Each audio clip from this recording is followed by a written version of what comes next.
Get ready, get ready, get ready. Ladies and gentlemen, I am DJ Dan with Soulful House Nation, and I'm coming to you live from the 8th floor. So, ladies and gentlemen, we have something very, very special happening today. And before we get started, I just want to do a couple little things here. Hold on a second.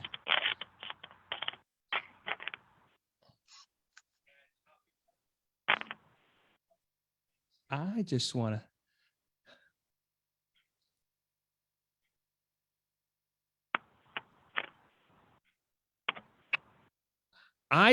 to take a few minutes and just to tell you a little bit about our show. You know, every Monday we do our show from 1 p.m. to 2 p.m. Eastern, and also we do it on Thursdays at 6:30 p.m.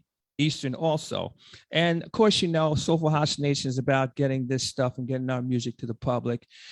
And I just want to tell you a couple little things that are going on that we need to let you know before we get the interview started, is that we do have a website called soulfulhousenation.com. We also have a fan page, Soulful House Nation, which we want everybody to join, and Soulful House Nation group. Now, we asked two questions, and they're kind of tricky. Okay, so bear with me on this. These two questions are kind of tricky.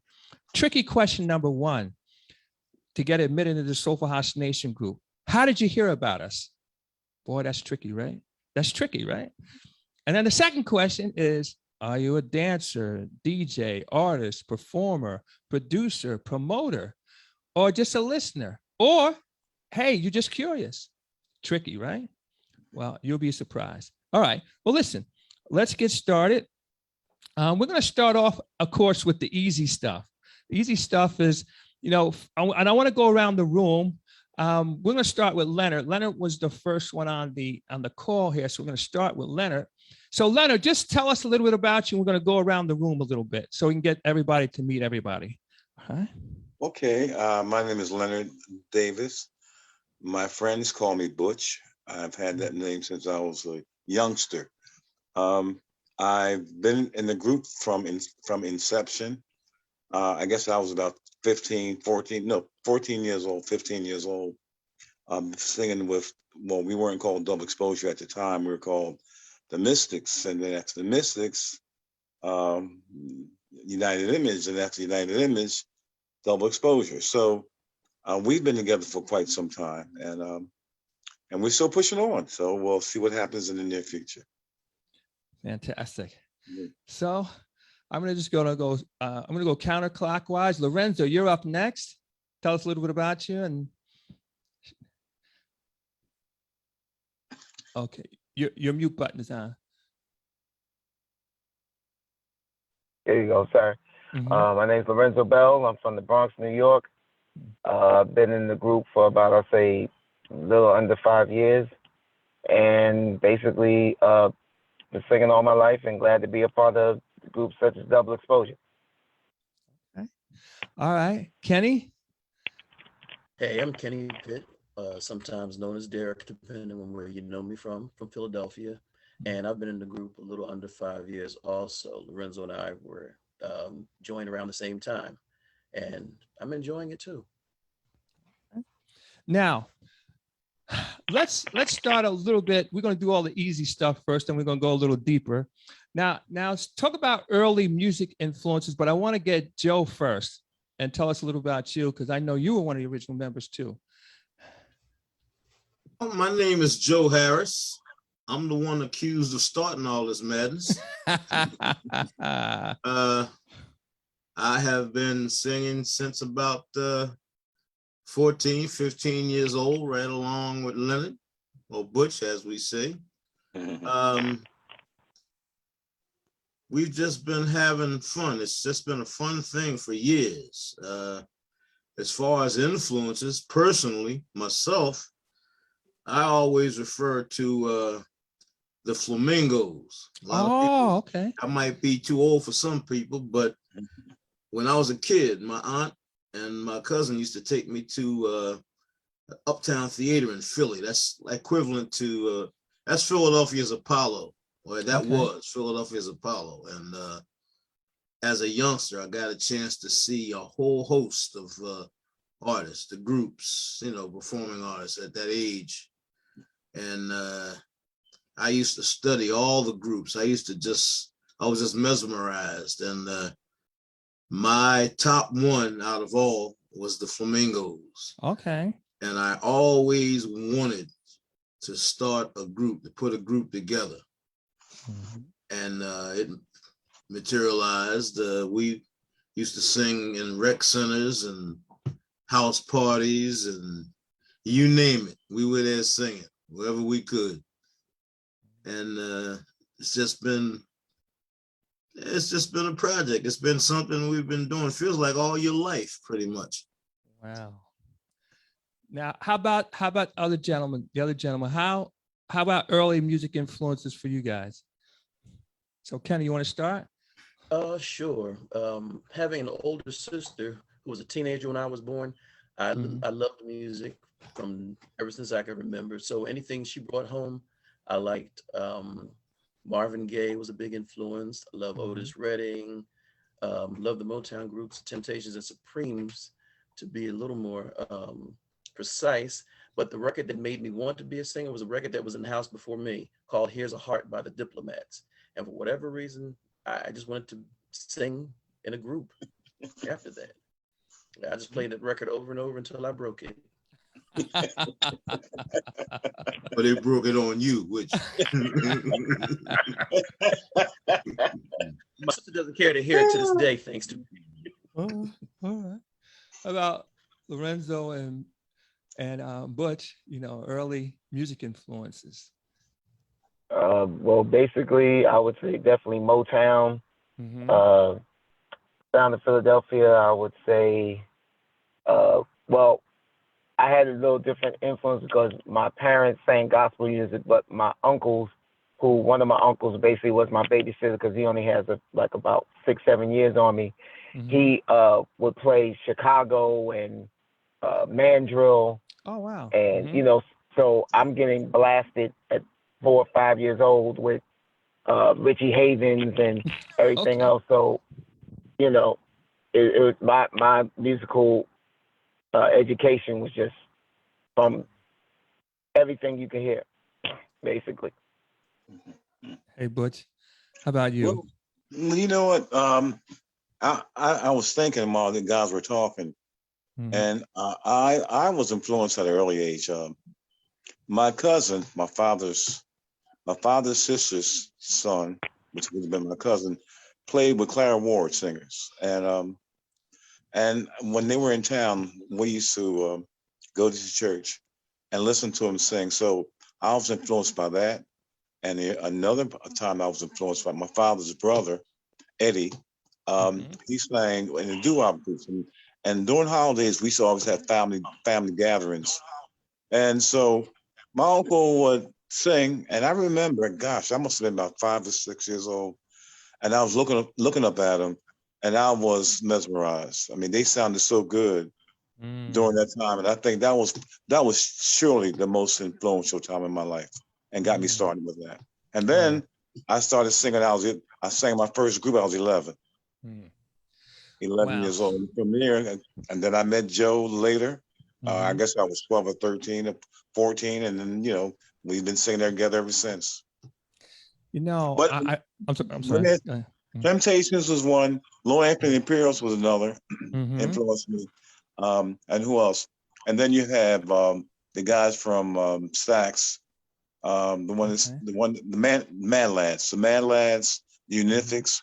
All those groups influenced me. Okay. What's interesting is that I was influenced too, but I learned very early. And even if I didn't know myself, it was pointed out to me very early, don't mess with singing, anyway. So, I always say, and I've said this many, many times, the Lord gives you 2 gifts. One gift is to find out that you can sing. But the better gift is to find out you can't sing and find out early enough in your life so you can go ahead and do something. That you can do. So even if I was thinking about it, I had some coaching to say, hey, listen. Hey, you wasn't drinking enough wine, man. They said, Dad, maybe you want to try something else. Why don't you try bowling or something? Anyway. You wasn't drinking enough wine. Maybe that was it. Now, okay, so now how did you guys get into making music? Because for me, I'm a listener. You know, haven't other than shower, you know, I don't sing publicly. How'd you guys get into actually singing and making music? How did that happen? Well, recording wise, our producer, a fellow named Norman Harris, the late Norman Harris. Oh, sure. We knew Norman from back, oh man, I'll call it the Chitlin Circuit days. So he used to have all the local shows around town. Over the years, Norman went from a session musician with Gamble and Huff and formed his own production company. One day I was walking down the street. I was actually doing some shopping and I heard somebody call my name. And I turned around, it was Norman. Wow. He was coming out of a meeting. He had just had a meeting with what turned out to be Soulful Records. He had signed a new deal to produce music for Soul. And he spotted me. And the first thing he asked me was, man, where have you guys been? Because we were very well known locally, but things had slowed up. Everybody was still, everybody was working a 9 to 5, just you had to pay the bills, man, It's a little thing, right? Yeah. And he told me, he said, look, I've got a deal for you guys. I said, what? He said, be at my office tomorrow, such and such a time, and we're going to get it done. I said, okay, bet. So, man, as soon as I could get close to a phone, check, see how much change I had to make calls. Oh yeah, that was back in the day. Yeah, that was the coin phone. There wasn't no flips or no cell phones. Hey man, I called Jimmy, I called Charlie, and I called Butch. Or we got in touch with each other. Everybody, we got in touch, and wound up getting everybody out. Let everybody know what was happening, and we were there the next day. On time, actually a little early. Okay. We showed up with our keyboard player. And at that meeting, there were a number of the big Philly writers, a lot of his production team. You had Bunny Sigler, you had Vince Montana, Bruce Halls. These are the guys that had hits on like the OJ Spinner, Stylistics. Can I interrupt you, Joe? While you're telling it, don't forget what you're about to say. But you just said something and made me think about other things. We have been very fortunate, and the reason why I say that because coming up, the guys that we knew and that we interacted with, they went on to be very successful musicians. I remember going to a place called the Redis Hi-Hat. I was 16 years old. Tommy Bell, who does all the production, like for Stylistics, the Spinners, I knew them when I was 16 years old. And so the company that we kept was very, very powerful company. We didn't know it at the time. Right. But each one of those musicians wind up being very successful, very successful. And so there was a lot of groups in Philadelphia, but we were fortunate enough to be at the right place at the right time and knowing the right people. Well, I have to really give that a lot of credence because a lot of groups that we've known, that we've done in the Chitlin Circuit, that we've crossed paths with, they didn't have the same chance that we had. Well, I would just add one other thing too. You might have been there at the right place at the right time, but you also had the goods. So, oh yeah, but we weren't the only ones that had goods. The other guys in Philly had goods too. We weren't the only ones. I mean, people might have liked they choose their own personal groups that they like based on their style. They like that, but we weren't the only ones, man. We were just the fortunate ones.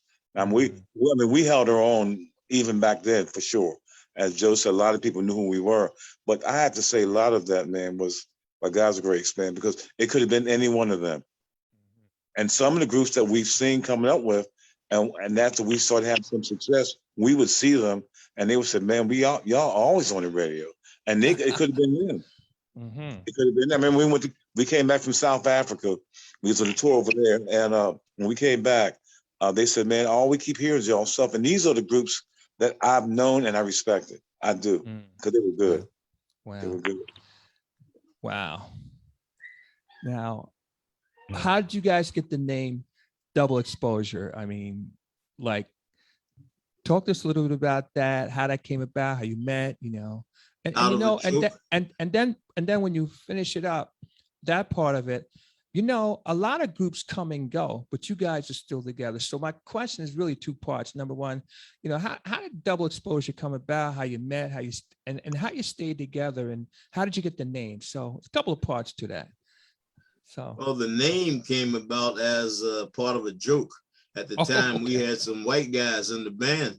Okay. And somebody was joking around about a black and white thing. They look like a black and white, like a negative. Okay. Okay. Like a double exposure. And because we were previously called United Image, like Butch said. And at the time, it was old.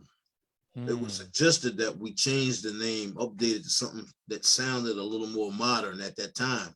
And that double exposure thing came out, and we said, so we just kept it. Yeah. Okay. Like the Temps, the Cadillacs, the Elgins. I'm sure you've seen the Temptation story. Yes. No, that won't work. That won't work. Okay. Temptation. So we did Double Exposure, as Joe said. So, and then when you have a hit with it, that even makes it even much better. That solidifies it. Now I want to bring Kenny and Lorenzo into the conversation for a minute. Okay. Let's start with Lorenzo, and then I'll go to Kenny. So Lorenzo, did you know about Double Exposure, say maybe as a younger person? Did you find out about them later? And I want to ask you the same question, Kenny. No, I knew about Double Exposure from when 10% was out as a record, because I mean, the quick story is my dad would take me to work with him, and basically, while he's working, he would basically kind of lead me to my own devices. So all I had was the radio and, just basically just stay out of the way. And basically that's when the song was out on the radio. So I was hearing it all the time. So basically what I tell people, this usually doesn't happen. You may hear the record on the radio, but then you start saying, okay, well, I imagine myself singing the song. Okay, so that's one thing that's probably never going to happen. Then you say, okay, I'm going to sing the song with either you try and start your own band, or you have to find out where that band is and hope they have an opening, which is never going to happen. And then they're still singing, which again is the third thing that's never supposed to happen. Then you get to the fourth thing where they actually looking for somebody and they have an audition and then they pick you. So there's four things in the whole scheme of things that's never supposed to happen. So it's fortuitous. Right. So you just keep going, and then 5 years later you hear performing with two of the original members. So, Kenny, talk to us. Well, the guys in the group, the original group, they went to high school. Well, they went to middle school and high school with my sister. I don't know if you went to elementary school with her or not, but they were friends of hers. And so I knew of the group. I knew they sang. And when she bought Every Man Has to Carry His Own Weight, she bought the record home. She gave it to me. She told me who it was. I was all excited. I'm like, wow, I know people that sing and make records. Then I saw them on Soul Train. Now, 10% was on the radio a lot. But me, being younger, instead they were singing 10% of something, and I was walking around singing, let's get in something. I didn't know what the record was, who was singing it, or anything. So when I found out, I saw them on Soul Train, I was very excited. And I wanted to sing with them then, but they wouldn't have let me. So I didn't ask them. Yeah, he's something. All things in their time. And I was excited. Listen. I was in the group and didn't know it at the time. I asked them, I said, I thought it was like a trial and error kind of thing. I'm like, they said, yeah, you're in. Well, they say speak it into existence, right? Yeah. Right. Right. Now, how come you guys stayed together, were able to stay together? And unfortunately, you had some other members, original members that, moved on, whether transitioned or whatever. But like there's so many like one-shot groups or one-hit wonders. There's so many groups that come and go. And how come Double Exposure was able to stay together and still relevant all these years later? Talk to me. Yeah, You wanna go first? Well, Go ahead, Joe, you go first. there's probably some people that don't even know we're around. There's others that do. We've stayed together because we want to. We love what we're doing. We want to. This is I don't know what round you would call this. There's been so many rounds over the years, going away, coming back. But after Jimmy passed away from cancer. Charlie had some health issues. He had to leave it alone. And Butch said to me one day, said, "What do you want to do, man? What we want to do? What you want to do?" I said, "Man, let's try to keep it going. Let's see what we can do." And we launched the search and found Kenny and Lorenzo. And let's see if we can put it back together. And the heights, we've had some good luck. We've had some down times. And actually, some things have slowed up because you don't have the venues that you used to have. Plus, COVID has slowed a lot of things down. But we're still pushing, man. Right now, it might be a little slow time, but we believe something is going to happen. Hey, if not, we gave it a heck of a shot. Got you. I believe that you have to adjust to the times. As things happen, you have to adjust. You can't stay the same place. You must. And so what we're doing now, we're changing, and one will see something more modern. You can't stay back there during the 10% days of my love-free days. Those days are gone. They'll never come back. They're good memories, but we got to move on. And we plan on doing that. And we plan on doing something that's fresh, that's a part of each and every one of them, Lorenzo, Candy, myself, and Joe. And it's going to be the OGs, Double Exposure, the OGs. We're going to move. And we start actually this year. And once our website is available, people will see what we're doing. And our website is being worked on now. It'll be finished. They're just trying to conclude some more content in our website so we can release it. Okay. One of the questions I wanted to ask you too is the pivotal moment.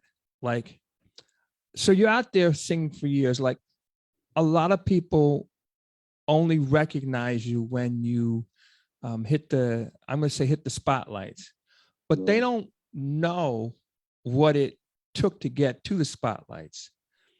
What was the moment, or what was the point, or was when you guys said, you know what? Hey, we got something here. We're popping. I mean, was there a key moment, a pivotal moment? When you first heard yourself on the radio, on the top radio station. For me, that told me, hey, we've achieved something. That was a milestone at the time, It is. It's an augmentation. It is. Because when you hear yourself on the radio, you change out of one grade into another. You go up from one grade to another. If you don't hear yourself on the radio, you'll stay in the same area. You'll never get past it. You need new product, and you need radio airplay. Well, along the lines of new product, and then Kenny and Lorenzo, I want you guys to jump in on this conversation too. This is going back several years ago. I did an interview with Ray Brown from Ray Goodman and Brown. Billy Brown Sam. I said Ray. I had just had Ray on my brain. But anyway, and one of the things he said is that they're not giving they're not giving the more senior groups the love. And I've heard other people say that they're looking for somebody that is like in their teens and wears a bikini or that kind of stuff like that, or a beater shirt, something like that. So here's my question. Okay, I say, why is that? And if that is true, and then the second part is, when you come through with the new and fresher stuff, how do you pick it up? How do you get it into people's hands? How do you make them? How do you become like, we matter, we got to have it, that stuff? So that's kind of my question. So I'd like to maybe Kenny, Lorenzo, everybody jump in from your perspectives. Just your thoughts. I'll jump in. If you're looking for regular radio play, they are looking for people that are young and this and that. And that's because of the record companies. They want to get young people, give them big advances, make them think that they've got all this money, not realizing that they have to pay it back eventually. And it's kind of like, this is in, it's out. This is in, this is out. But there's a core audience of people that just want good music. For example, if it's dance music, there's a group of people, they just want to dance and they want good music to dance to. They don't care if you're 25, 35, 105. It's a good song. It's a good song. It's good music. It's good music. And people will hear that and they'll want to have it, but they won't hear it on their local radio stations. Not the way the radio stations are set up now. And it's also important for seasoned groups to be current. There's some styles that just, if there's a group that's coming out, if they're a doo-wop group, for example, doo-wop is great and fine, but you won't hear it on the radio, not new doo-wop, not on local radio, maybe in a doo-wop society and this and that. So they may have to do something. Now, I'm not saying, for double exposure to go out with our pants sagging and trying to rap music or something like that, Okay. Now, there might be an artist out there who might want us to do some background vocals, like in a chorus or something like that. Got you. For that to be the core of the group, that we would look ridiculous doing that. Got you. All right. Lorenzo, any thoughts? Well, the issue that I find with the older groups is that when you have some groups where their song was out, but they never... Okay, let me just say it like this. You have remember music videos didn't start until the early 80s. Right. And even then, music video shows were very territorial. Like you had one in New York City. You may have had one in Philly. You may have had one, there was, BET didn't start Video Soul and with Donnie Simpson. And, remember, we wasn't on MTV until later in like 84, 85. Right. So when you have these older artists that their hits were before the video time, a lot of the audience they had is not here now. And that just means it's just being real. They either passed on. So basically you have to know who you're singing to.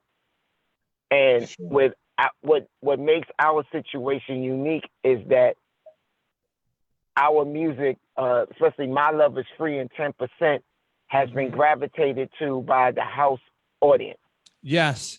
The house, when you go, a DJ plays My Love Is Free, and you would have thought the record just came out. Right. It's a classic. Now, it's a classic. Now, the question is, and this is for any artist, you have to know your audience. You have to know who you're singing to, because you're not singing who you were singing to when you first put that record out. Right. You're singing to their kids. You're singing to their kids' kids, because they passed your song down to the next generation and the generation after that. So I would say for any artist that's in our time frame, you have to know who you're singing to. Doesn't mean if you want to make new music, if you want to have a new outfit, if you want to do whatever your plan is, you have to know who your audience is. And luckily, since the house audience has gravitated to our music, we have an audience there. So the thing is, and luckily, not trying to toot my own horn or anything, because Jimmy is a very distinct voice. Right. Jimmy is not a voice that you can just replicate and find somebody they could just sing the song. because people know what they heard. Right. So luckily, I have a range that I can get up to where Jimmy was, and it'll still sound like, okay, this is. I can't tell you how many times people say, "Man, I love you on Soul Train." I'm like, dude, I was 9. That wasn't me. You should have said you had a deep Say I voice. was watching you with my mom and my brother, and I'm like, I was 9 years old. You know, but thank you. You know, and If I'm you know, standing there, and I'm not gonna tell them it was you anyway. no, sometimes I just give up. I'm like, thank you. If you think I was there with Don Cornelius getting the interview, then fine, I'll take it. But you know, and you know, and listen, these are people's favorite songs. These are iconic songs. So you know, you have to know who you're singing for. You have to know who's coming to see the show, and as long as you understand that, then you'll never be out of place. So that's basically my thought on it. All right. Great point. Fantastic. Fantastic. Wow. Now, how about favorite artists? Unless anybody else wants to comment, some of the original cast members, unless you want to comment, then my next question is, how about some of your favorite artists? Because like at the time you were doing this, I know the Philly sound was heavy. Many people would argue your sound was the Philly sound. It was in the disco era, et cetera, et cetera. Who were some of the people that like you were feeling at that time? Oh, at the time that we were coming through in Philly, well, I'll say out of Philly, the first 2 groups to really make the big impact were the Intruders and the Delphonics. Sure. But I think out of that, we like the OJs. As a matter of fact, a couple of times people had told us we sounded something like the OJs, which we never really wanted to, you know, sound like anybody else but us, you know. But I love some of the OJ songs. And as a matter of fact, one of them, You Are My Sunshine, that was a flip side of Backstabber. Right. I remember we were at Norman's house. We were down in his basement on other matters, and he was writing the arrangement for that song. And we heard it, and we just started singing it, you know, locally around town. People thought that was our song. I said, no, I wish it was. But I still listen to some of those oldies that my aunt and my cousin used to, you know, take me to hear. Some of those groups like the Flamingos, Little Anthony and the Imperials. And I still listen to these guys, man, just for entertainment, but also especially the Flamingos. It's like school, a reminder of school, like you're studying. I hear things that they do that are still relevant. You know, it's singing is singing. I mean, the things that they're doing technically, many things I listen to and try to copy because guys are bad. Yeah, I only have eyes for you. Sure. That was, and then Low Anthony, Tears on My Pillow. And anyway, all right. And so how about today's music? Are there any artists that you like in today's music? Everybody? I'd say Bruno Mars. Okay. They actually sing. Yeah. I like a singer, Don Johnson. I like him. A couple of people I know, Carol Riddick, Lady Alma. I love their music anytime they put new music out. Mesa, Neo, when he puts stuff out, I like his music too. I like Bruno Mars, but I love music. So if it sounds good to me, I'm into it. You know, some gospel groups I like. The Clark Sisters, their latest project I think is really good. And there's some quartet singers. I've been down south a little bit, and I've been hearing some quartet singers whose music I like too. But I just love all around music. If it's good, it's good. Right. Hey, Butch and Lorenzo, how about I think they pretty much covered it for me. They covered it. I haven't had much time to listen to current groups or artists, vocalists now, because I've been so busy working. I haven't had time to do much of anything. No problem. Yeah. Well, I'll say this, and I don't want I'm not in. to me, Bruno Mars, when people say current, you know, we sometimes we mistake current with young, because Bruno Mars has been around for about almost 10 years. Mm-hmm. So Right. he's not really new anymore. Mm-hmm. He's just younger. Mm-hmm. And not to sound mean, and maybe I sound like the grumpy old man, but there's nothing right now with music of the younger generation that really has caught my ear, because I really don't believe that they're not singing about anything anymore. Okay. When I was a kid and you heard older music, a man told about he wanted to show his love, or his heart was broken, or a woman, she wanted to give her love, or her heart was broken. Now it seems like they're just blurting out whatever and hope they find a couple of syllables that rhyme, and they go by a vowel, and then they just put it out. And Okay. your grandkids and your kids, they say, "Oh, grandpa, you just hating, and this is our time." And I'm like, just because you're young doesn't mean that you're doing the right thing. Just because it's new doesn't mean that it's better. You need to learn what love is, so you can actually sing about it. So that's my point. And I'm not hating on any music. Right. I'm sure there's a lot of talented people. Just there's not been anything of the newer generation. Because to me, Jill Scott is not new. Jill Scott's been doing this for 20 years. Right. Right. Bruno Mars been doing this for 10 years. So I expect what I get from Bruno or Justin Timberlake, because when you listen to certain music, you know who studied what.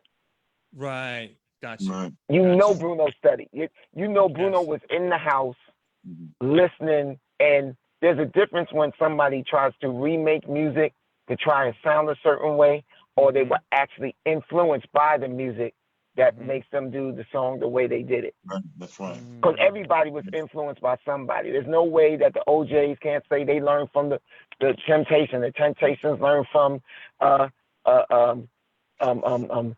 little Frankie Lyman and the Teenagers. Like, everybody has learned from somebody and took it and then made it into their own era. That's true. Got you.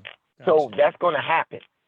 But the point is, what are you bringing when it's your turn to say, this is who we are? Like Double Exposure, 10% and My Love is Free are iconic songs.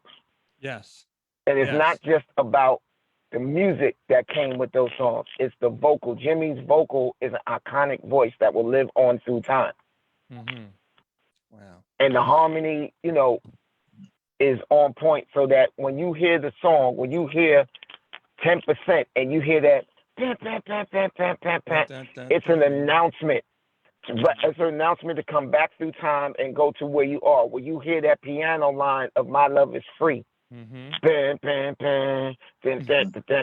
you hear the violins come and the strings come in, because that's easily right. Because people try to make it sound like it's disco, because they equate disco with violins, and that's not the case. Because the guitar, there's nothing about that song that's disco. It's R&B, but because it came out when disco was out, that's what they just place it under. But when you hear that music, there's nothing in the music now that gives you that feeling that takes you to remember where when you was a kid and you was playing on the concrete and you could smell the concrete burning and you knew where you was at. You remember the time. That's none of these songs do that for me. Okay. So I'm very picky, I guess, but I'm like, that's what I grew up on. That's what I expect. Wow. So I'm getting off the No, off my we're good. sermon, We're and good. I'm done. We're good. No, listen, we're good. I was going to say, that's probably my playlist to see if I can find current people. I think, and I'm looking at it like, no, I download and listen to old music, I guess. Wow. Ty Stevens made it, and a song by her made it. Yeah. Okay. I can tell you what her looks like. I can tell you what else her sings. Right. Wow. Oh, okay. I'll give you an example. I'm sorry, Ben. Let me give you an example. Remember, the Temptations came out with "Since I Lost My Baby." Right. Now, for Joe and Butch, That's their version. Right. Gotcha. And nothing's wrong with the Temptations version. But for me and Kenny, our version is Luther. Luther. Got you. I Now got it. there are people that will say, okay, I'll even go a little deeper. For Butch and Joe, I found love on a two-way street was the moment. Right. For me, and I don't even say Kenny. For me, it was Stacey Lattisaw. Well, Stacey Back in the Lattisaw was 80s. my next. Right.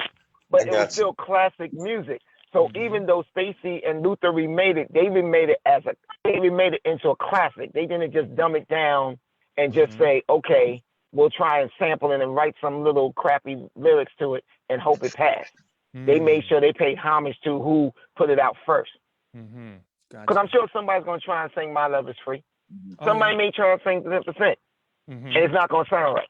Not because they can't do it like us, because they don't understand where it came from. That's Philly music. That's where Joe and Butch was walking down Broad Street, heading down to the Liberty Bell. That's what that is. That's where it came from. So you can't remake that in LA. You can't remake that in Texas. You can't remake that anywhere because that song is distinctly Philly music. Wow, I feel like singing myself. Wait a minute, let me catch myself. Hold on, let me, you gotta know the steps first. I was going with you. Then I just said, let me fall back. Remember. Yeah, I tell you know. one thing that is kind of surprise. It really is not a surprise, but many times, a lot of these newer artists, like some of them. Joe, you gotta lean back a little bit. Yeah, yes. Huh? Yeah, Joe, you gotta lean back a little bit. Lean back. Yeah, that there you go. Better. There you go. All right, okay. There have been some, I can't name them all because a lot of the younger ones I don't know, but there are some who can really sing. The reason why I say that, I've heard some jazz songs. I listen to a lot of the smooth jazz. I've heard artists like a Brian Culbertson, Gerald Beasley, do a song where they are implementing vocals, and they'll have some new young artist or rap artist actually do some singing. There are some who can actually sing. A lot of the music that they're putting out under their name, many times it's record companies controlling what they put out.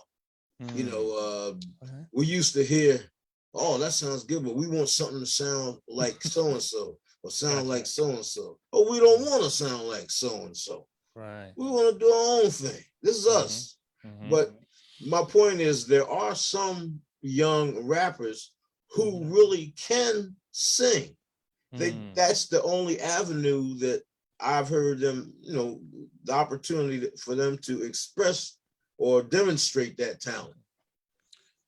In other words, so many times they're just doing the rap thing, but there are some who really can sing. Hey, Queen Latifah can really sing. She's a surprise. Right. Yeah, she is one. That's right. Let me ask a question. All right. Now this is a question. I mean, you mentioned rap and this and that, but let me, you know, this popped into my head. All right. Now, say for right now, for example, record companies are not picking up Big Daddy Kane. It just will probably not happen.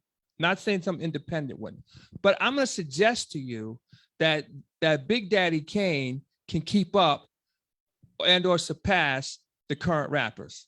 All right. Now, so here's my question where I'm going with this. Okay, so what if somebody said to you, hey, Double Exposure, we got a house track that we want you guys to get on, but we really need somebody who can sing, not like we're cool with auto-tune, but we don't really want this one to be an auto-tune. Would you guys be open to doing a regular house music track? Yeah. Can I answer that? Okay. Can I answer that real quick? First of all, there's no need for auto-tune with Double Exposure because we can actually sing the notes that we're given. Right. And we know how to blend. So having an auto-tune conversation with two people that was able to, okay, let's speak the truth. Two people that before me and Kenny's times was singing around the garbage can, in the fire, in the cold, outside, and Okay. in the bathroom with real echo, and made the harmony sound right. We don't need auto tune. All we would need, honestly, if somebody came and said, "Yo, I got a house," and the only reason why I'm stepping in because it's kind of more like me and Kenny's era, the music you're talking about, because Butch and Joe is basically like, "Yeah, we'll do it," because they're just professionals. But that's not where they was not in the club at that time. At that time, they was raising their kids, being the good fathers they were supposed to be, doing their job. Me and Kenny was running the streets then. Okay. So I got to talk from that point. Okay. So all right. with me and Kenny running the streets, we sit and listen to the song. We would know where we were at when these type of music was out, because we know house music is the tunnel. The only tunnel they know about is the Holland Tunnel and Lincoln. They was not there. And nothing wrong with that, because that wasn't their time. Because if we said 54, we couldn't get in because that wasn't our time. Right. You know, just being real. So it would be a song, if you saying this is the song we're going to do, and we listen to the music, and they would be checking for harmony, melody, and basically, you know, lyrical content, which is what real singers try to do. Me and Kenny would be listening to that too, but we would be listening to, okay, we remember what songs was hot back then. Can this compare with that? Got you. So you got two different, you know, if you work the balance, that can be done. Okay. All right. Because again, to me, the biggest tribute would be like, let's say, you know, Tyga and people like that have the stage. Amigos, these people have the stage now with the hip hop cats. But if they would bring like, you know, a Big Daddy Kane out or Rakim, I think it could be pretty interesting. And I certainly believe they can keep up with them. So that's why I asked the question. And I think, you know, and I receive your answer. I receive your answer. Wow. Okay. You know, you say that Big Daddy Kane, I heard him on a Quincy Jones project. And just like I'm saying, you know, I mean, of course, Quincy Jones is who he is, right? A producer, you know, number one. But yeah, he was able to, you know, use him in a project like that, and it worked. Right, right. So where do you see, like, and Lorenzo, you made a very good contrast here. So I'd like to get two different perspectives here. So gentlemen, original members, where do you see club music, dance music, house music going? And I'd like to get your perspective, but I also too would like to hear from Kenny and Lorenzo to get your perspective on it. You know, because you made that danceable R&B back then. We're making a lot more house music. Not to say we don't make danceable R&B now, but you really got to look for R&B now. That's just the way it is right now. Hip hop you can find all day long, but R&B you got to look for. So from your perspective, some multiple generations here, where do you see this stuff headed? You can't. Each generation is a product of their, you know, I'll say their music. It's going to be something new that comes along, or a new idea that comes along that the next generation is going to latch on to. Maybe that's if they learn how to, how can we say, produce music at a higher level. Just like, for perfect example, when I say that, like right now, sampling. So much stuff that you hear now are samples from what we did. Right. You know, we were, was real instruments, real sessions, real singing. Like Lorenzo said, it wasn't no auto tunes or nothing like that. You was bringing it. Right. If you wasn't bringing it, they talk about your mama, you know? For real.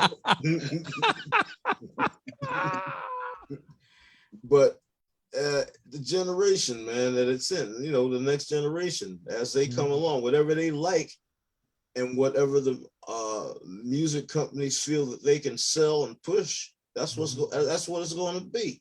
That's right. Okay. That's right. All right. Let me hear from the younger generation. Where do you guys see it headed? Well, for me, like I said, people still want to dance. Now, I teach school. I teach in a K-8 school. And those that are in 8th grade, they're not really interested because they don't hear it on the radio. They just know what they hear on the radio, and they start looking at stuff on the internet and going back and forth. And really, young people don't dance. You know, they might go. I have chaperone dances, and they're standing around looking at each other. If two people get up and dance, everybody's over like it's some big deal. But there's a group of people that like to dance. People my age, we like to dance, but you know, I'm not going to the whatever the end club is because I don't want to be teenagers. It's nothing. It's teenagers. I teach them. I just don't want to club with them, you know. And I'm not just going out like that. But I've experienced like going out when I'm going out to house music events, and you get there and it's all ages, and everybody is just there having fun and just dancing, not just having a good time. I've seen young people, I've seen older people, I've seen and it's just a good time. So people that want to, they'll find a way to get it some way and listen to it and or purchase it. And, but it's just like just the avenue is just totally different nowadays. You're not going to hear that song that you like on the radio all the time. You have to search for it a little bit, but there's hope. Okay, all right. Wow. I just want to give a few shout outs here, and then we're going to get back to, we're going to start to go a little bit deeper. Okay. Bossy Tremble, what's up? Joy, how you doing? Rasul, what's going on? Larice, how you doing? Thanks for joining us. Shalene, what's up? Okay. All right. Let me let's go a little bit here. Do you guys write and produce? And if so, like, what's your process? I have written some stuff, but I've never had anything actually released. That's an area I would like to explore personally, but I just never really have. Now my son does. I've kind of passed it on to him, but myself, I've always just been a singer primarily. Okay. All right. Anybody else?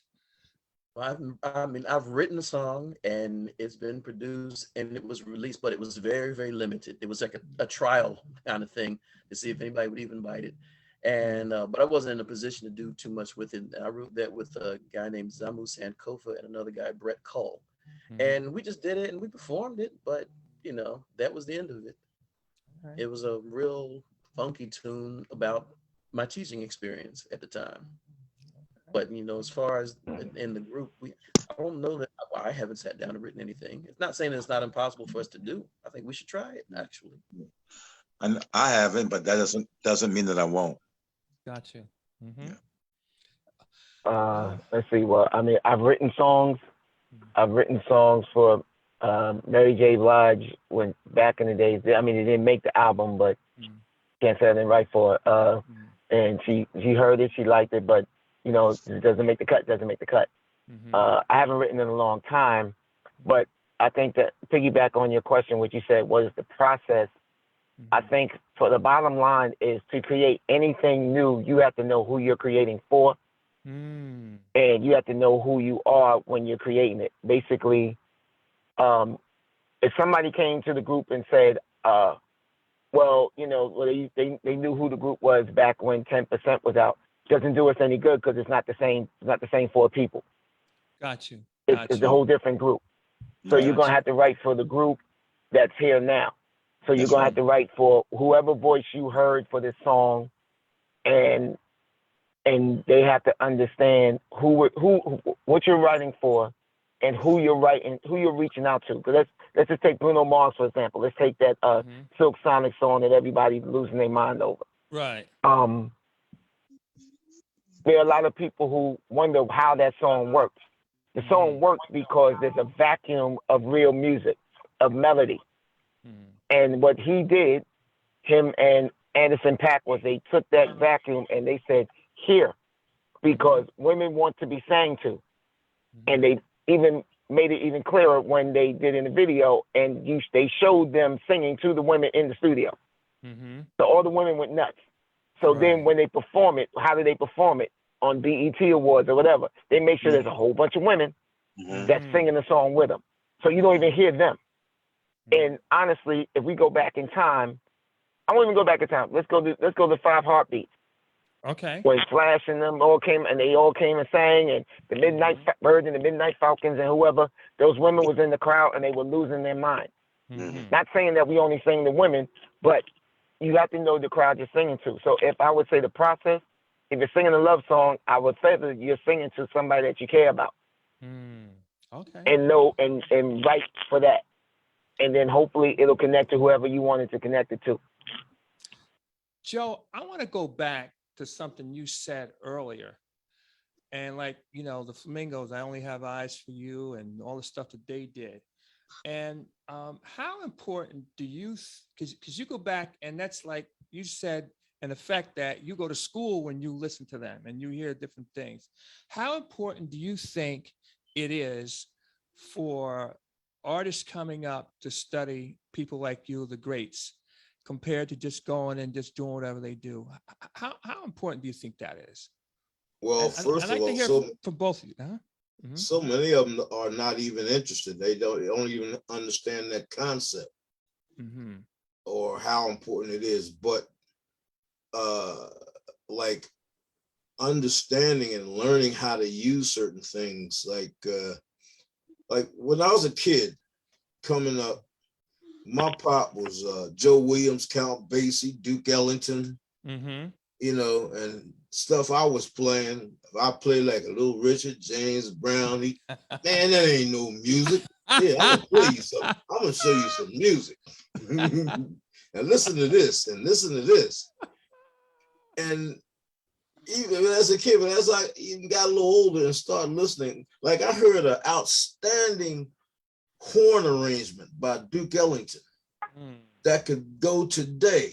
I listened to it, I said, this is bad. You appreciate what it took to write that and to create that, man. And harmonies the same way. When I listen to the Flamingos, a lot of two-part harmony.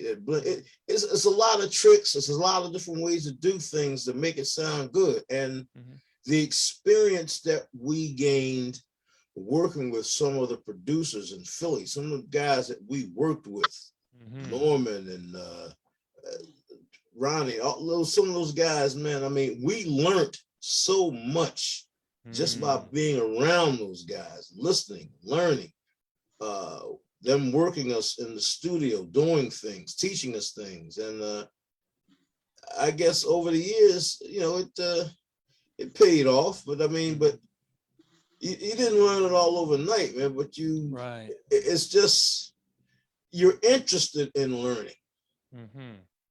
And you want to learn. You got to know your craft. You're a singer. You want to make your craft better. You want to be the best you can be. Right. And I just have an interest because I know they were doing it before me, you know, and they're good, man. And I learned from it. Right. I still do. Let me see. Maybe. Okay. I'm not. Hey, let me say this. When I joined the group, it was understood that I was joining the group to do Jimmy's parts. So I had to sing My Love Is Free 10%. So I'm going to be in the front because I'm singing the lead. Right. Can't be the lead and stand in the back. Right. I got to be in the front. Now, just because you may have the talent and the range to sing in a certain register does not make you a lead singer. You have to learn how to be a lead singer. The only way you can learn it is you can't make it up on your own. You have to follow what was there before you. So I grew up on Michael Jackson, James Brown, David Ruffin, right, Ralph Tresvant, who else? Eddie Levert, Lionel Richie. Right. Now, I'm just talking about the singers that led singing groups. So now, if I'm on stage, I know how I'm supposed to go to this side. I know I'm supposed to go to that side. I know I'm supposed to speak to the people in the front row and dance for the people in the top. The only way I could have learned that was to study. Study. And study. And the reason why music is falling down is because sometimes you have young people that think that's not their job. Oh, it's different now. No, it's not different now, because the same thing is going on. You start to entertain the crowd, and if they're watching at home, they have to feel like they're there. Mm-hmm. Right. And as an artist, you have a phenomenon. I mean, now you have YouTube. There was no YouTube when we were kids. You remember? Right. We had, listen, you either had to stay up and watch Midnight Special, or hopefully catch them on Soul Train, or if they might have, or Dick Clark had them on American Bandstand. You had three choices. Right. That's it. Or, I'm sorry, and maybe Johnny Carson might have them on. Every once in a while. I got you. Every once in a while. And then you know if the Brothers was on, because Bill Cosby was hosting. Okay. Listen, Well, that's how you know I know what I'm talking about. I studied. So you had to do that. And if you didn't do that homework to put it in when it came time, because we all know something's going to go, everything's not going to go right. right. The track's going to cut off. Somebody's going to misplay a note. Somebody's going to miss a step. And the only way you can be prepared for that is if you prepare prior to it. Mm-hmm. Right. I like that. I mean, you've been doing this shit. You know, go ahead, Joe. No, go ahead. Go ahead and finish. No, go ahead. I'm just saying. I was going to say, you've been doing this show. One other thing I want to add to that. Mm-hmm. When we were coming up, you had a bar or a little club or something almost on every other corner that somebody had a live band. Right. There was music everywhere. Those places, those little chitlin joints, those little joints was your training ground. You were serving your apprenticeship. Mm-hmm. You learned how to work and entertain an audience under the most adverse conditions. You let it be on stage and a fight break out. Somebody get to throwing a beer bottle. Anything, man. Goodness. You know, anything could happen. But that was your training ground. You grew up. Every week you were in one of those joints working. You were working. I remember the days we used to do 40 on, 20 off, 3-4 times a night. You were working, man, but you were training. That was your apprenticeship, man. You were doing it. And you learned what made people tick. You learned how to approach and entertain an audience. You learned how to project, and you learned how. That was your experience. You were getting experience, getting you ready for that next level. Let me share a thought with you when you start talking about the bars.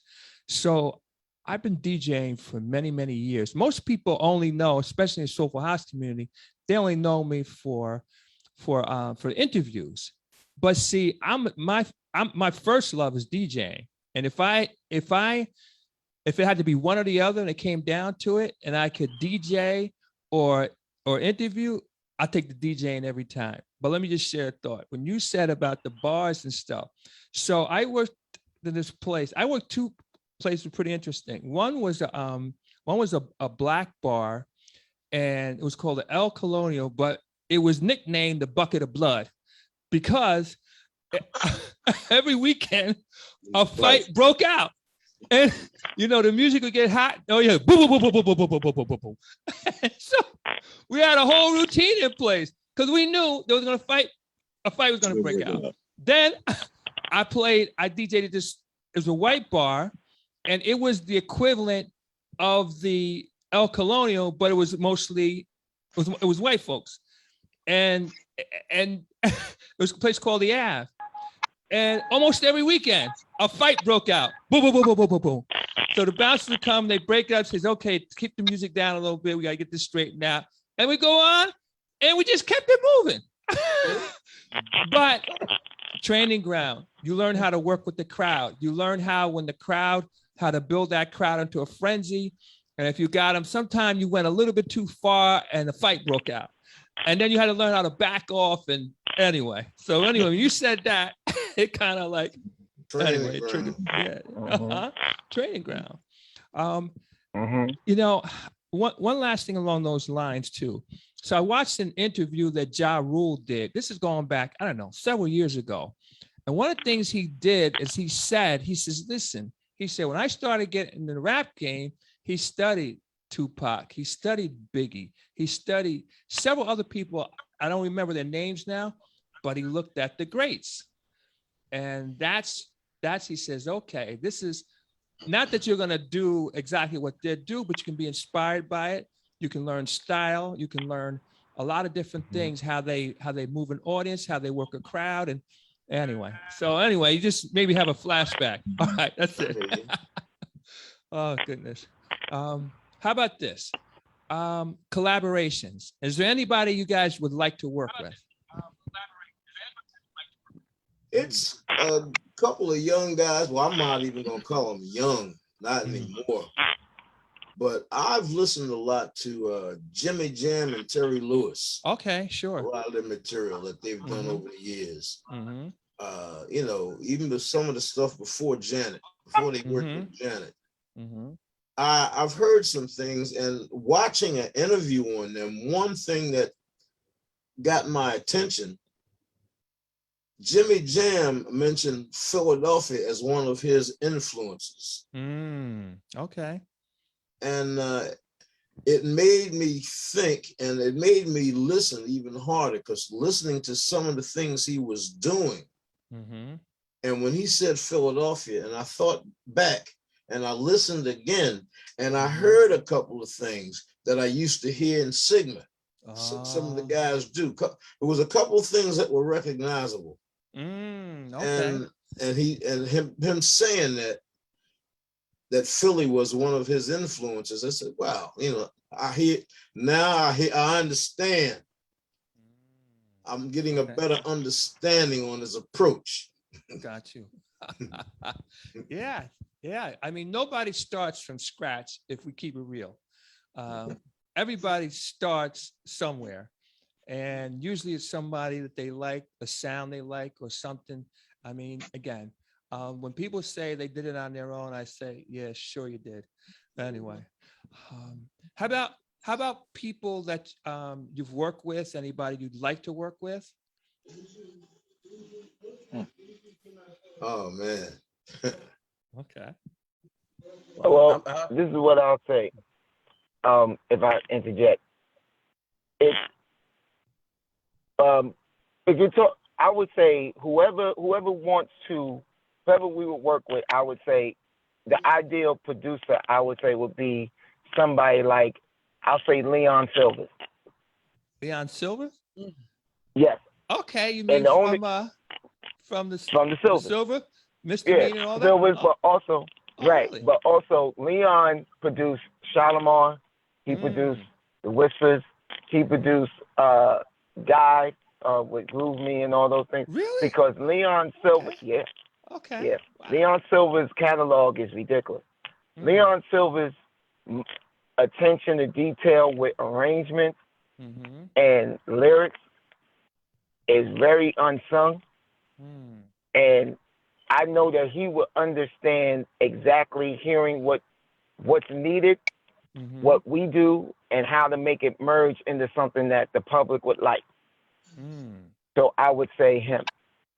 Okay. Kenny, you want to jump in on this? Get some I of would this? say I might be all over the place.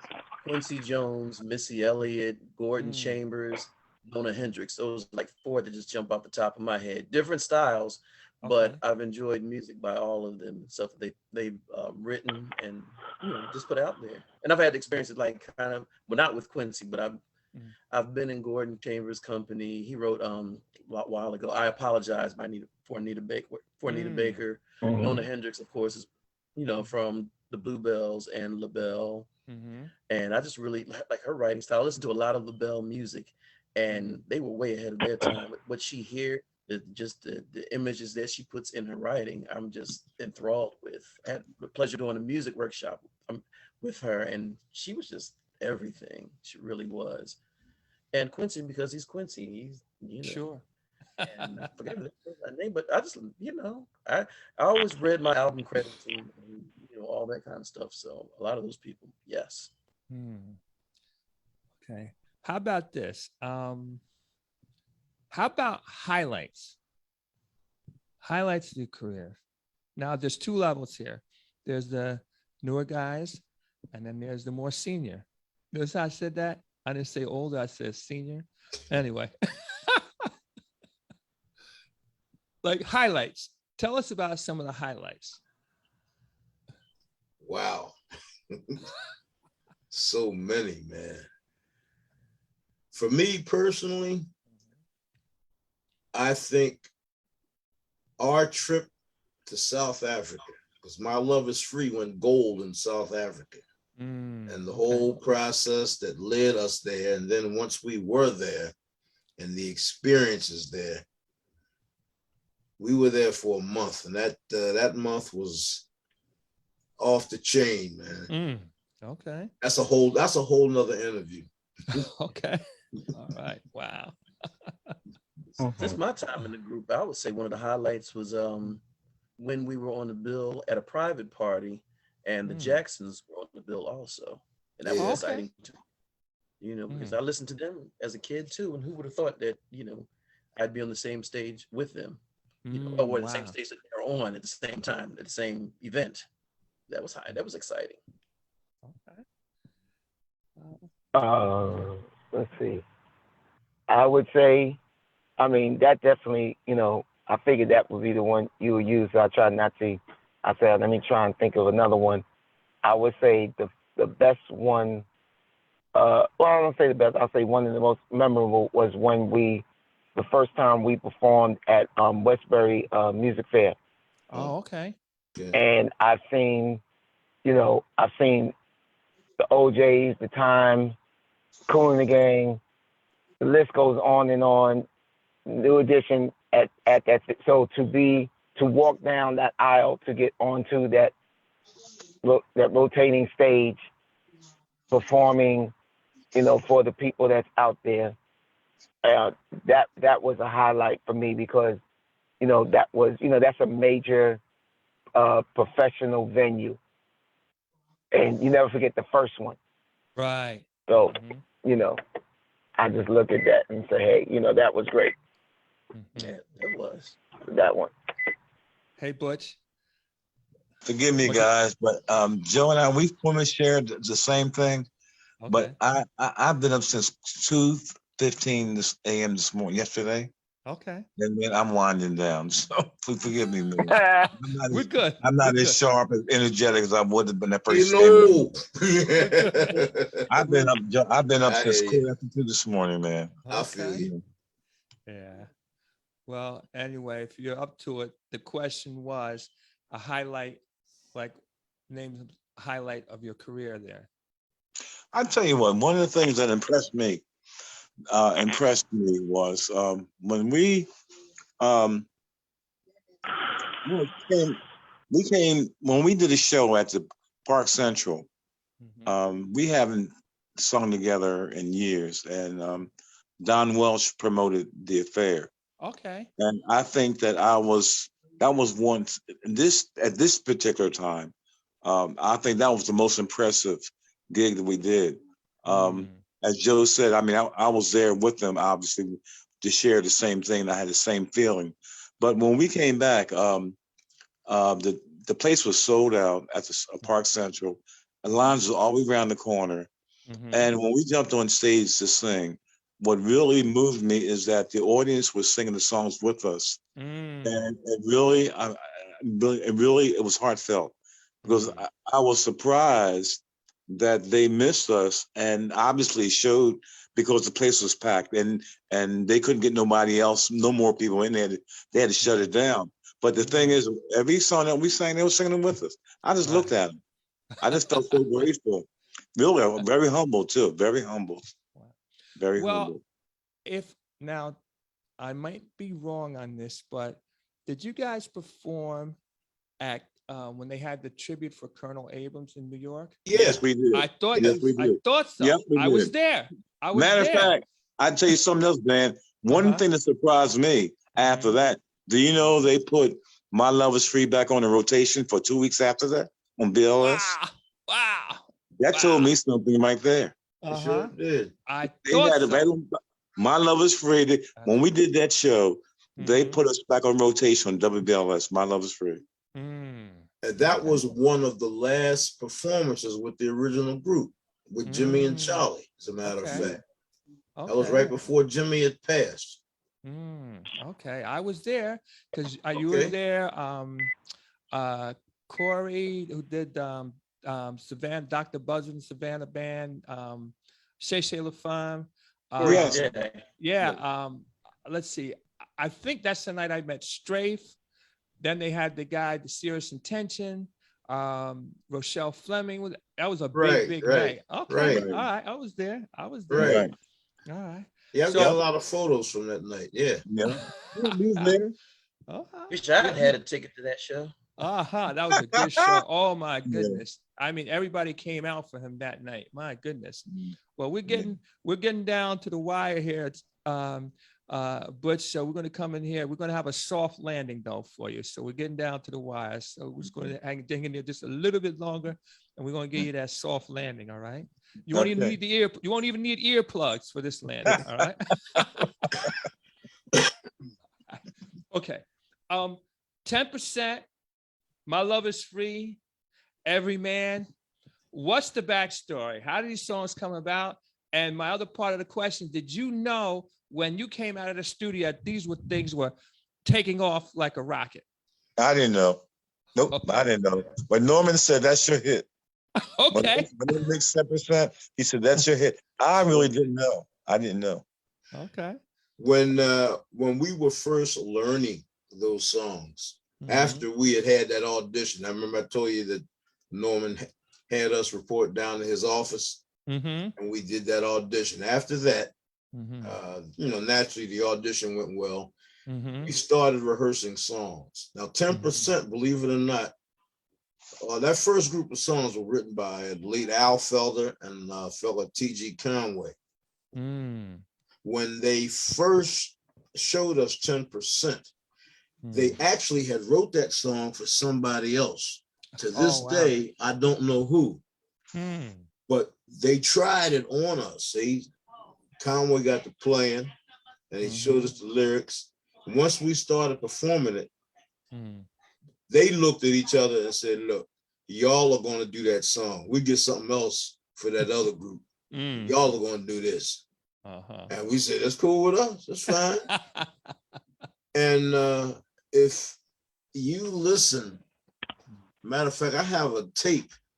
When the band did the rhythm track, that whole session, that 10% session was a big party.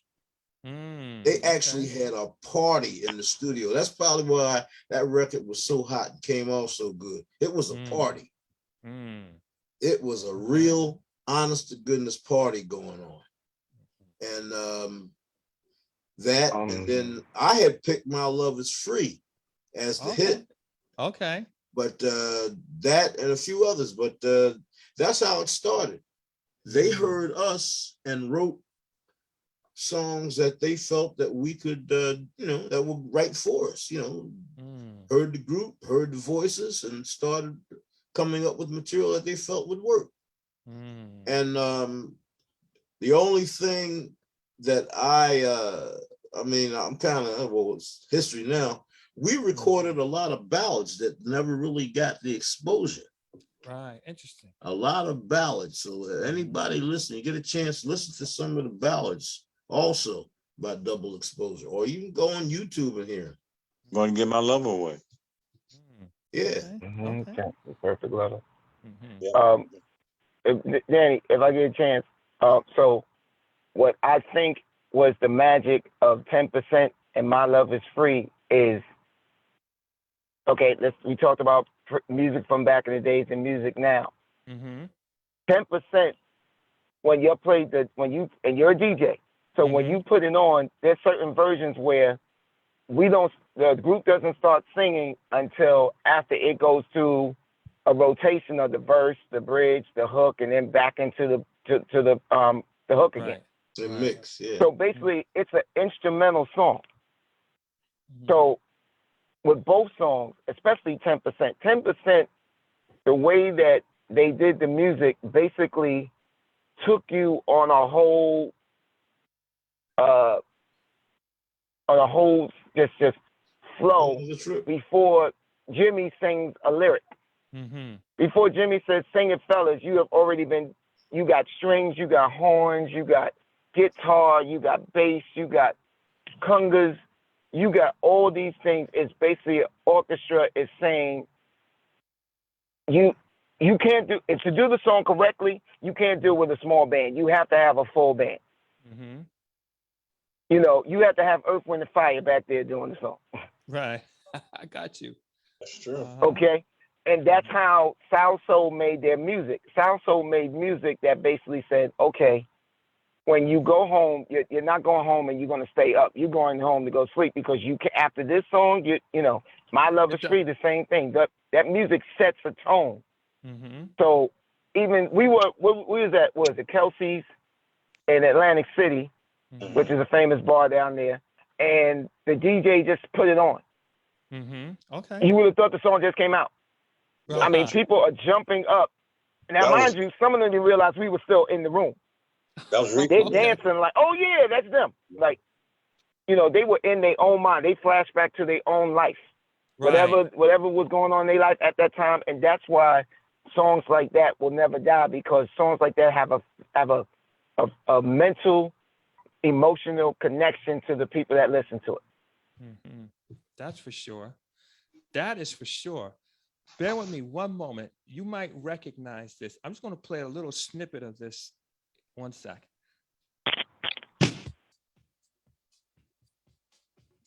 Boy, that was quick. You wasn't playing. You said a little bit. You said it. Okay.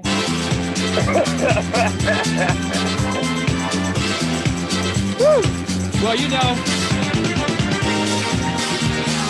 Well, the only thing is, you know, I'm just going to play a little snippet only because, you know, Facebook has this nasty little habit. They will totally shut us down. And I get the messages all the time. You just violated this copyright laws in 256 countries. I'm like, wait a minute, hold it. I didn't even know there were that many countries, but that's okay. Anyway. But you know what's funny though? And you know, you would think that they would be like, this is great music. Right. This is what people are supposed to hear, not trying to keep music from people. So how can we be mad with this next generation that's saying, I don't even know that exists, when there's rules in place to make sure that it doesn't exist. Right. You know, there's a reason why they don't want it to be passed on. Wow. Wow, this is. But that's another show.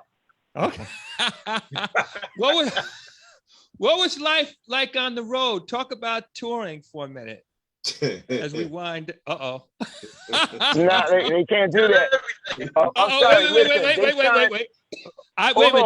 Wait, I'm sorry. There's women and children watching this. Okay. Listen, they signed a non-disclosure agreement when we split the group, that they said they cannot talk about anything that happened on the road prior to 1985. Okay. All right, so we're gonna leave that one right there. Let's just say you had a good time, huh? They cannot confirm or deny anything that happened. They cannot confirm if it was a good time or a bad time. They can just say that they performed and that was it. The Fifth Amendment comes into play. Huh? Bush woke up now, man. Yeah. Listen, you know, what goes on the road stays on the road. Okay, let's leave it like that. I'm so glad they didn't have them phones. They sang.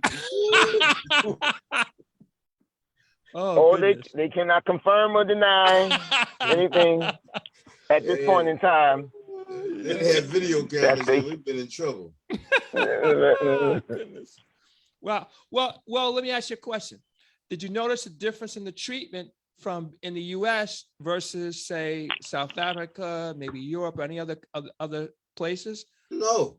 Okay. They're all the same everywhere in the world. Okay. Good answer. Good answer. Okay. How about listen, some of the members, and for example, Jimmy is no longer with us, and the other gentleman had to Charlie. Charlie had to step away. How did you guys work through that? Because you guys had been together for so many years.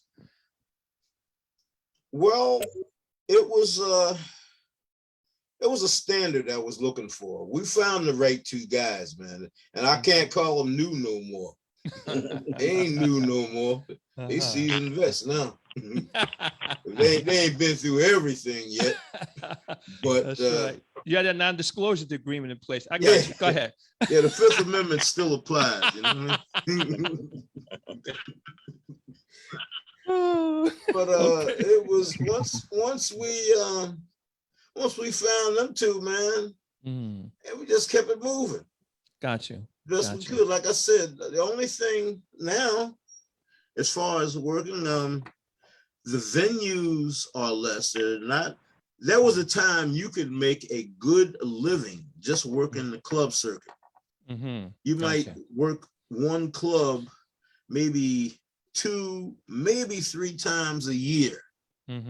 But you're traveling. You're on the road. You're traveling, and and you'd work the circuit. Then the next year you'd start it all over again. Maybe there were a couple of new places added, a couple that didn't exist anymore. But on the whole, you could make a good living working the clubs. Okay. Those clubs don't exist anymore. Right. And like I said, that along with the COVID thing kind of slowed some things down too. So, but hey man, look, we had a ball. Okay. All right. We had a ball. Listen, it's not over. It's not over. That's right. It's not over. By no means, it's not over. By no means, man. It's not over. You're just wiser. Not over. All right. Now, you guys have been to the highest heights. What's on the horizon? What can we look forward to from Double Exposure that you can share? Put it that way. New music. Okay. Hopefully a brighter look. Just keep that same energy. Just project that same energy. Because we need you to sit back a little bit because we're going. Yeah, there we go. I'm sorry, I've got a habit of doing it. Okay. That's all. Just the energy, man. Just enjoying it. It's as long as you enjoy it. You want to do it as long as you enjoy it. When it's not fun anymore, that's when you walk away, leave it alone.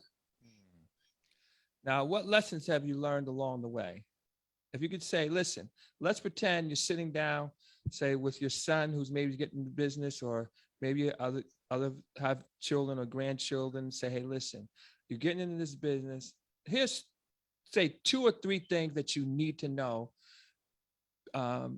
in terms of lessons. And you could have learned them the hard way. Somebody could have saved you from, but what are maybe 2 or 3 lessons? And everybody could speak to this.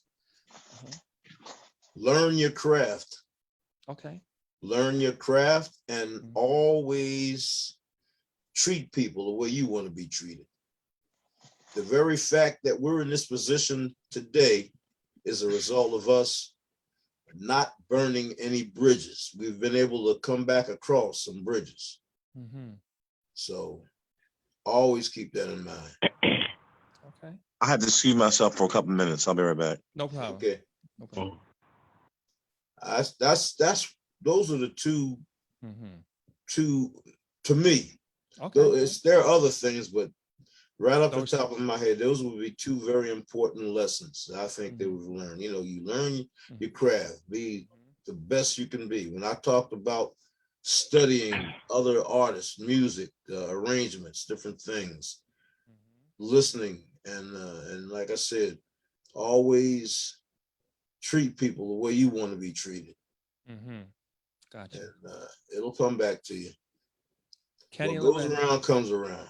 Okay. I would say, like in the lines of what Joe just said, whenever you're performing with people and in a place, when you leave there, leave it so that you're somebody that would be invited back, and also leave it so that you're somebody that those same people would want to work with again, should your name ever come up.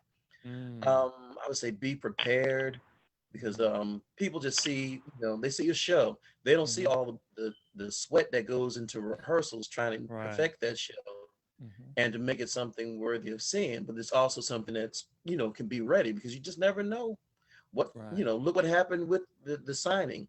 You just never know when you get that call, that moment, or you bump into that person. And I would say stay humble too, because you might have, who knows, we can come back out and have the biggest hit record in the world, and if you're not humble with it, then that would be the end of it. But be humble, because somebody else can do it too. Gotcha. Hey, Lorenzo, your Mm-hmm. thoughts?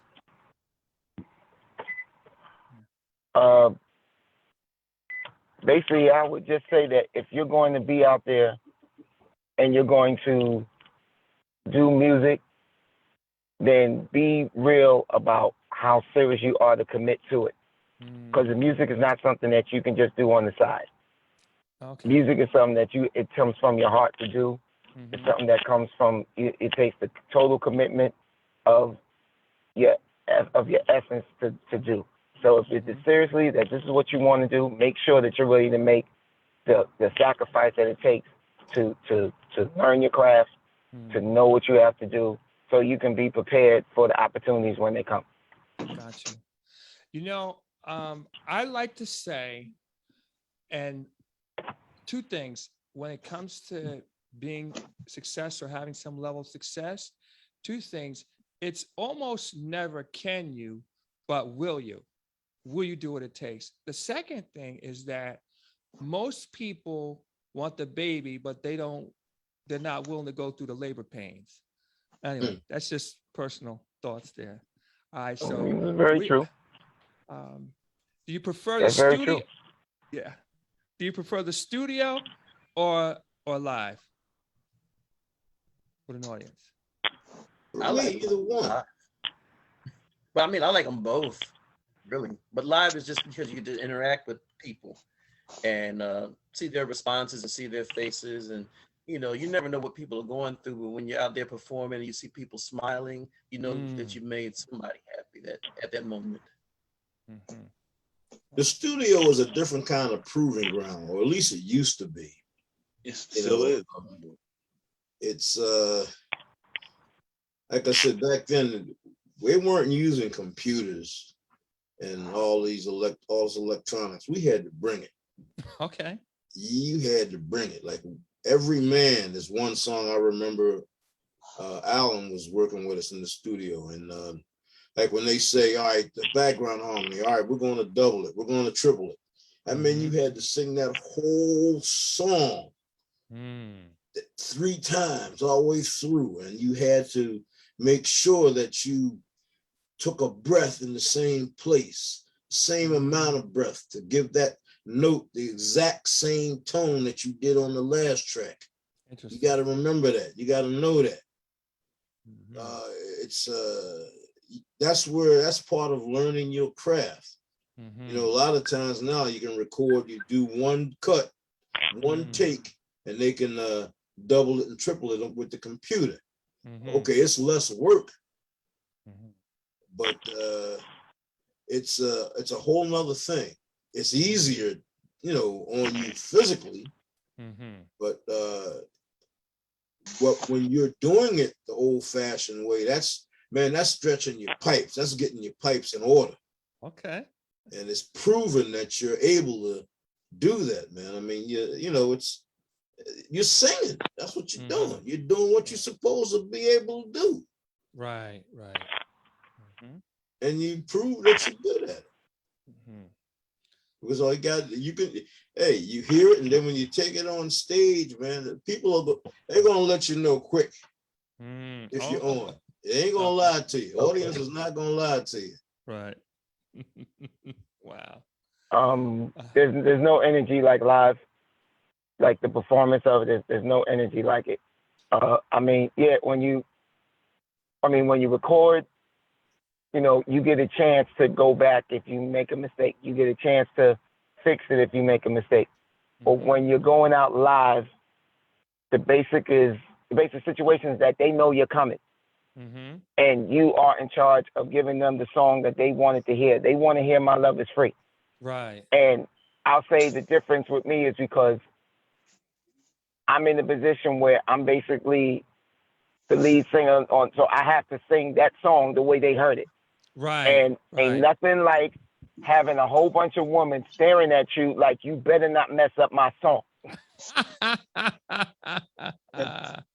Okay? And when I tell you the look they give me is, I know you ain't him, and if you mess up my song, boy, I swear. So I get the first line. I get that first line. Don't need the money. Once I get that out, and then they go, all right. Okay. And they start dancing. So it's, you know, it's like after they do the Soul Train Scramble Board. Right. And then, okay, we put the words up. Okay, let's dance. That's how it is. Okay. Then with 10%, I only see you. Okay. And then they go and dance. But until then, they looking at that tall one right there on the side like, okay. And then they say, he good. And then they start dancing. So to me, it's just a battle of live. I say live is the whole thing. Well, that's like with the comedians and the people are sitting there with the stone face. Okay, now make me laugh. Right. Right. Yeah. Exactly. Well, we're right down to the wire. Do you have any final thoughts or anything you want to share? Anything you want to emphasize, gentlemen? Well, thanks for having us on your show, man. Wow. Listen, thank you. I mean, I've sweated to your music. Now, I only publicly admit to being 26 years old. That's funny. And if people ask me, well, how do I know that I sweat? And I tell them it's very easy. Research. Anyway. So I'll say thank you for having us too. And thank you for keeping the music alive. Definitely. And to people that are listening to the music and coming to the shows, we really do appreciate you. We just don't take it for granted. Trust me. Definitely. All right. So Definitely. if people want to follow you, keep up with you, support you, how do they contact you, keep in touch, et cetera, et cetera, et cetera? How do they do it?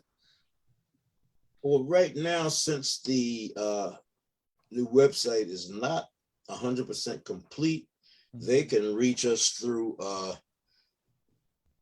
the email, double exposure 1. That's the number 1, double exposure 1 at verizon.net.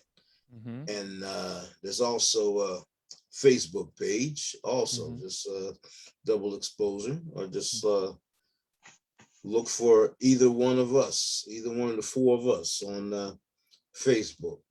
But as the group, you know, like I said, double exposure 1 at verizon.net. And also double exposure on Facebook, as long as they don't shut it down again. Well, you know what? They got that nasty little habit of shutting us down and muting us out. I get that every time I play. I'm on here, I get that. So, wow, listen. Yeah, the other day, they've got this thing going on in Congress about it, you know. Okay. About Facebook, so, you know. Yeah. Well, I got to tell you, from my perspective, this was such a joy, and I'm so happy. So, but watch this. 2 things happened. Okay, that puts you on. First of all, you did an interview with my good friend Tyrone Lowe, the Legends. You did that. Yeah. So he put you on the radar that I could actually get to you. And then I was at Weequahic Park, and in Newark.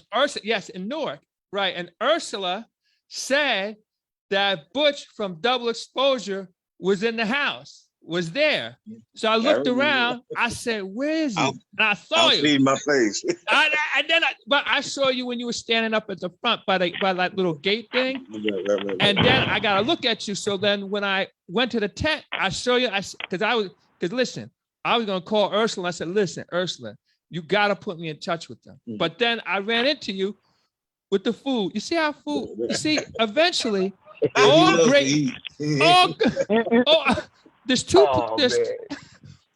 places, all great men. And you was the one with the fried chicken, man. That's cold, man. That's cold. That's cold. Fried chicken and mac and cheese, and just walked right over, just like, And that works. That is the universal conversation starter. Well, there's two places where all great men end up. May I share them with you? Yes. Okay. Number one, at the table, Mhm. and number two, in the bathroom. All great men. Must end up there someday, right? Sometime. That's Sometime right. in the day, they're going to be there. That's right. That's right. So anyway, but I was just so happy that Butch was so graceful, and he said, "Okay, we'll do it." And then now here's the funny thing that happened.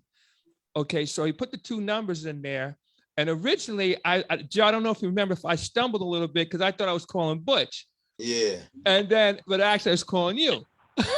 Well, it doesn't matter. Yeah, no, and that's what you said. But I just want to say thanks, to Butch for being kind and allowing me to have this interview because again, I know from research, but I've sweated to your music for many, many moons, and it's just a real joy for me. So thank you so much. Thank you. Thank you, man. My pleasure. Good. All right, so gentlemen, what I'm gonna do, at some point he's gonna record. So by tomorrow, I'll send you the file, and you can slice it, dice it, however it helps you, and we'll go from there. Then, of course, we'll keep in touch, obviously. All right. All right.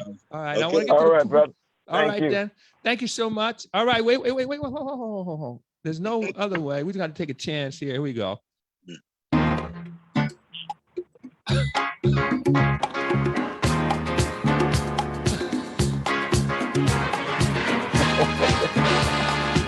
You know what?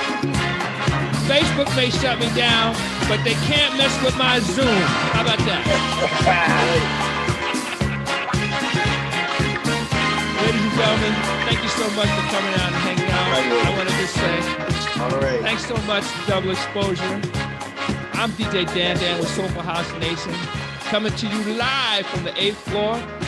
Don't forget, this Monday, we have Charles Dixon, formerly of WBLS, and also Ricky Nelson, super hot Soulful House producer. By the way, maybe we can connect a connection. I got him, and I got a couple other people. That's why I asked, will you guys open? That's it. You never know what can happen. Anyway. Absolutely. All right, Absolutely. ladies and gentlemen. I'm DJ Dan with Soulful House Nation. I'm coming to you live from the 8th floor. Get ready. Thank you so much, gentlemen.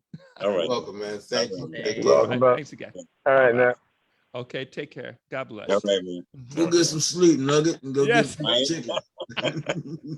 I know it's All way right, past man. your bedtime. Good night. You know it. Good night. All right, fellas. I'll be in All right, touch. man. All right. Okay. I know. Okay, All right. Good night. Later.